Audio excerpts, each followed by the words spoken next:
Affaire ces écoles coraniques, Paul Rabar s'explique.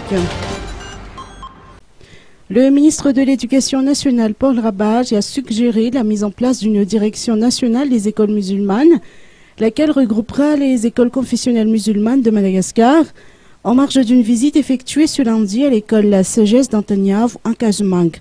Le ministre Paul Rabar, qui a honoré de sa présence la cérémonie de levée de drapeau de cet établissement, a ajouté que la mise en place de la direction nationale des écoles musulmanes présente de nombreux avantages. Non seulement ce genre de disposition contribue à la régularisation de leur statut, mais tend également à faciliter la collaboration avec le ministère de tutelle.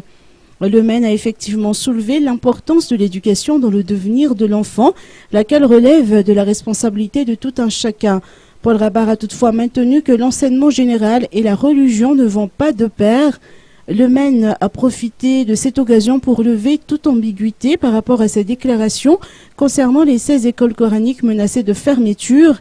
Cette disposition s'inscrit effectivement dans le cadre des mesures d'assainissement initiées par le ministère de tutelle et qui concernent au total 190 établissements scolaires dans lesquels figurent les écoles coraniques incriminées pour non-respect des normes.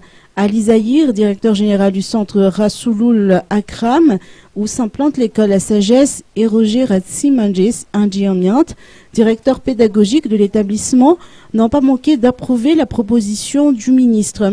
Le ministre Paul Rabar a profité de cette occasion pour manifester son avis sur la tenue d'une éventuelle conférence nationale proposée par la communauté musulmane, en rétorquant qu'une telle initiative n'est pas de son ressort mais du ministère de l'Intérieur.